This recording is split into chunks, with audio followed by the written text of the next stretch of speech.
Oke, baik kawan-kawan semuanya. Bismillahirrahmanirrahim. Assalamualaikum warahmatullahi wabarakatuh. Perkenalkan, nama saya Abdul Halim dengan NIM 223346, program studi manajemen kelas RA 8 semester 6, yang mana pada hari ini ataupun pada video ini saya akan memaparkan beberapa materi tentang mata kuliah manajemen produktivitas yang mana dosen pengampunya adalah Bapak Ade Faisal Mabtuhi SIMM yang terhormat. Nah, akan ada beberapa materi yang akan sampaikan teman-teman. Tidak banyak, mungkin nanti dalam video singkat saja akan saya paparkan satu persatu teman-teman. Nah, langsung saja mungkin di materi pertama teman-teman. Ini sebagai bentuk rangkuman pembelajaran saya dari awal pertemuan 1 sampai pertemuan di ujian tengah semester ya. Nah, mungkin untuk materi yang pertama yang akan saya sampaikan adalah perihal definisi produktivitas.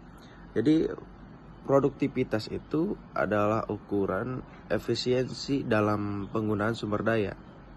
Misal seperti waktu, tenaga, dan juga biaya teman-teman.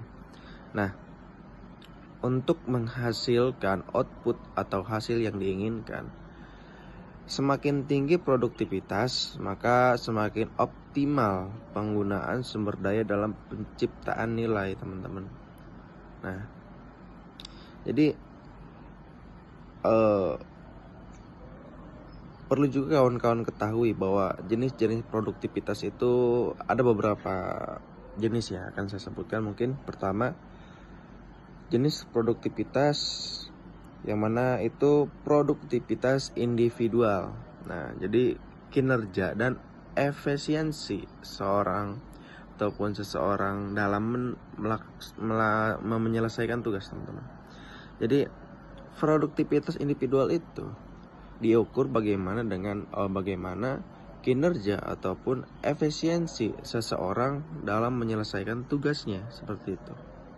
Kemudian produktivitas organisasi. Nah, itu diukur melalui efisiensi perusahaan atau instansi dalam pengelola sumber daya untuk mencapai tujuan bisnis, teman-teman. Nah, ada juga produktivitas tenaga kerja. Nah, jadi tingkat output yang dihasilkan oleh pekerja dalam suatu periode teman-teman. Jadi itu diukur melalui tingkat output yang dihasilkan oleh pekerja dalam suatu periode. Nah, kemudian produktivitas total faktor ataupun PTF ya. Nah, itu mengukur efisiensi penggunaan semua faktor produksi teman-teman, seperti modal, tenaga kerja maksud saya, dan juga teknologi seperti itu. Nah, lanjut teman-teman. Jadi untuk kemudian di pembahasan berikutnya yaitu tentang ekivalensi dalam membandingkan perusahaan teman-teman. Nah, jadi untuk membandingkan perusahaan secara adil itu diperlukan beberapa persyaratan utama teman-teman. Nah, beberapa persyaratan akan saya sebutkan mungkin teman-teman. Yang pertama mungkin adalah kesamaan industri. Nah, jadi perusahaan itu harus bergerak dalam sektor yang sama teman-teman. Misal, membandingkan dua perusahaan retail seperti Walmart dan juga Amazon teman-teman. Nah, seperti itu. Jadi harus membandingkan di dua sektor yang sama. Di satu sektor yang sama maksud saya. Nah, kemudian ukuran dan skala itu juga menjadi aspek seperti pendapatan, kemudian jumlah karyawan, kemudian jangkauan pasar gitu. Yang mana itu semua harus relatif seimbang teman-teman.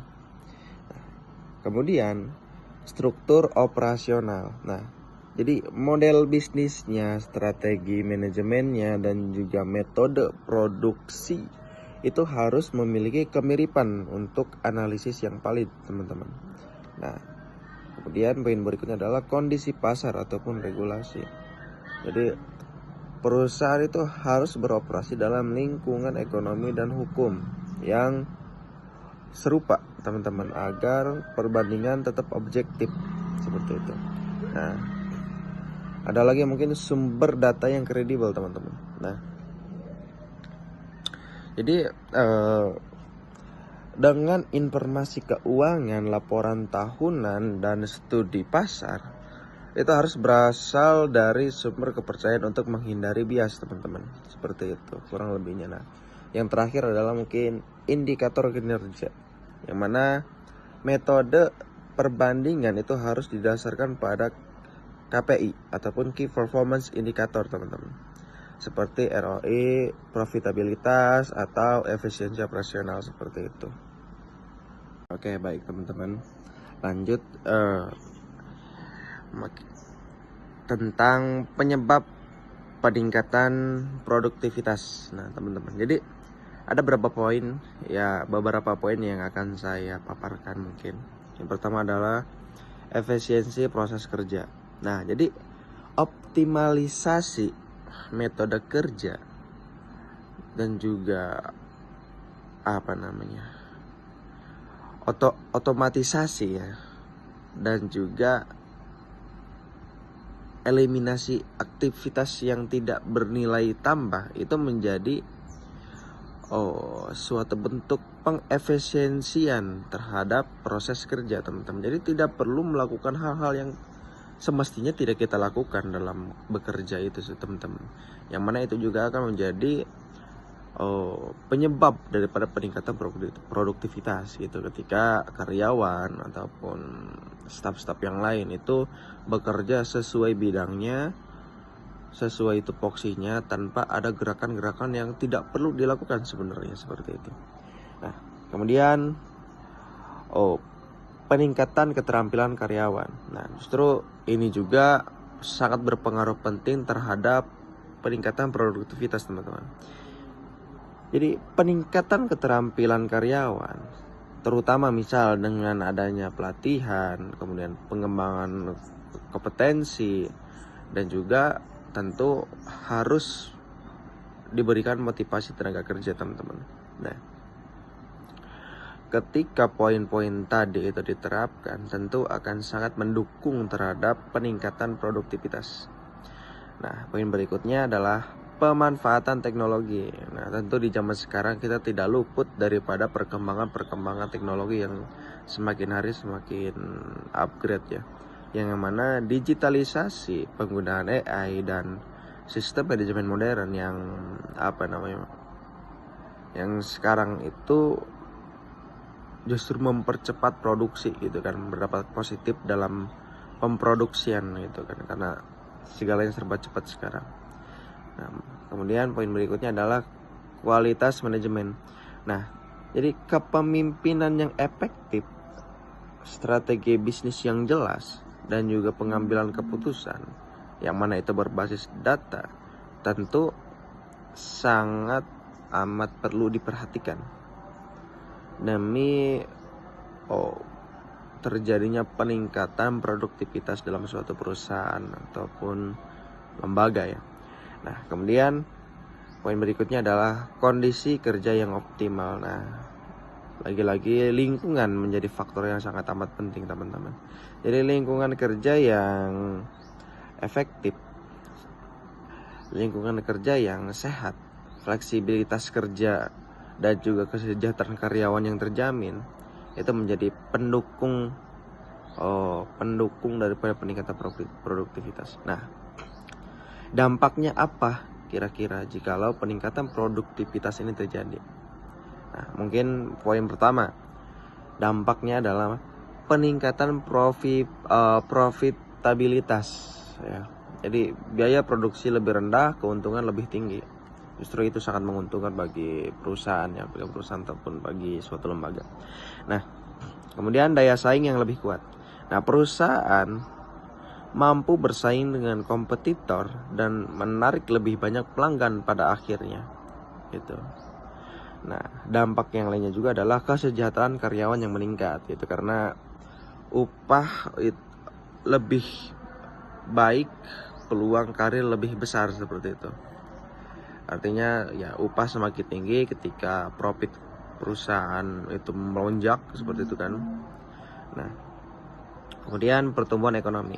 Nah, jadi produktivitas tinggi di sektor bisnis berkontribusi. Oke, baik teman-teman, kita melanjut ke pembahasan berikutnya, itu terkait dengan tahapan manajemen produktivitas. Nah, jadi ada beberapa tahapan daripada manajemen produktivitas yang mungkin akan saya sebutkan adalah 3 tahapan saja. Yang pertama adalah perencanaan, teman-teman, ataupun planning. Nah, menentukan tujuan produktivitas, kemudian mengidentifikasi faktor yang mempengaruhi, dan juga merancang strategi peningkatan, itu tentu menjadi poin pertama teman-teman dalam tahapan manajemen produktivitas gitu ya. Tadi tahapan pertama adalah planning, teman-teman. Nah, kemudian poin berikutnya adalah pengukuran. Jadi mengevaluasi produktivitas dengan indikator seperti efisiensi kerja, kemudian output, kemudian menggunakan sumber daya. Tentu itu juga menjadi tahapan kedua dan harus dilakukan, teman-teman. Nah, poin berikutnya adalah analisis dan evaluasi. Nah, jadi mengidentifikasi hambatan, kemudian peluang perbaikan, dan juga membandingkan dengan standar industri perusahaan sejenis, itu perlu diperhatikan lebih awal, teman-teman, seperti itu. Nah, poin berikutnya adalah pengembangan strategi ataupun strategi development. Nah, jadi menentukan metode peningkatan produktivitas itu seperti pelatihan karyawan, kemudian menyesuaikan dengan teknologi baru gitu kan, ataupun optimalisasi dalam setiap proses, teman-teman. Nah,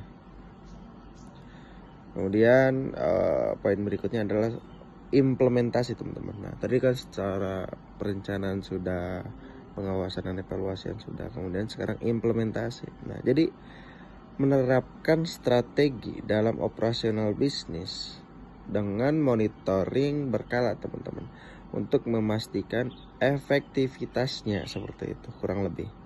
Karena ketika diimplementasikan, tentu semua rencana tadi perlu disesuaikan dengan strategi yang sudah dibuat, seperti itu. Nah, poin berikutnya adalah pemantauan dan perbaikan. Nah, jadi monitoring dan improvement, seperti itu kan. Melakukan pengawasan, mengukur hasil, dan juga melakukan penyesuaian jika diperlukan, teman-teman, untuk mempertahankan atau meningkatkan produktivitas. Jadi dalam hal perencanaan peningkatan produktivitas ataupun manajemen produktivitas, mulai dari segi planning, kemudian tadi evaluasi, pengawasan, monitoring, tentu ketika semua itu sudah dilaksanakan ataupun diimplementasikan, perlu dievaluasi kembali terkait hal-hal yang sudah dilakukan, entah itu dari segi positif ataupun dari segi negatif, demi keberlangsungan ataupun demi kemajuan daripada suatu perusahaan, teman-teman. Kurang lebihnya seperti itu. Baik, teman-teman, kemudian materi berikutnya adalah evaluasi produktivitas. Nah, jadi tahapan dan pendekatan daripada evaluasi produktivitas itu bertujuan untuk mengevaluasi produktivitas dengan efektif. Itu diperlukan beberapa langkah, teman-teman.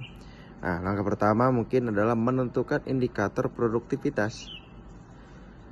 Jadi mengidentifikasi metrik utama seperti output per tenaga kerja, efisiensi penggunaan sumber daya, ataupun meningkatkan profitabilitas teman-teman. Nah itu poin pertama. Poin kedua adalah pengumpulan data. Nah jadi pengumpulan informasi dari laporan keuangan, survei karyawan, dan sistem manajemen kerja untuk mendapatkan gambaran kinerja. Nah itu untuk poin kedua teman-teman. Nah poin ketiga adalah analisis perbandingan. Nah jadi membandingkan hasil standar industri, tren historis, dan juga target yang sudah ditetapkan. Itu perlu dibandingkan sesuai atau tidak, mencapai target atau tidak teman-teman, seperti itu. Nah kemudian identifikasi faktor penghambat dan pendorong. Nah jadi mengkaji teman-teman hambatan seperti efisiensi proses serta faktor peningkatan seperti teknologi dan pelatihan, seperti itu. Nah kemudian pemberian rekomendasi dan tindakan korektif seperti itu, ataupun menentukan strategi untuk meningkatkan produktivitas seperti optimalisasi workflow atau perbaikan sistem kerja. Nah dan juga poin terakhir mungkin ya adalah pemantauan dan evaluasi berkelanjutan, yaitu melakukan tracking berkala untuk melihat efektivitas perubahan dan melakukan penyesuaian jika diperlukan. Nah jadi teman-teman, mungkin hanya itu saja yang mampu saya paparkan kepada teman-teman, beberapa materi yang sudah saya pelajari dari awal pertemuan pertama sampai UTS pada hari ini di mata kuliah manajemen produktivitas. Saya ucapkan mohon maaf apabila ada kata-kata saya yang salah. Kelebihan datangnya dari Allah, Tuhan semesta alam, kekurangan pure dari manusia itu sendiri. Wabillahi taufiq wal hidayah. Assalamualaikum warahmatullahi wabarakatuh.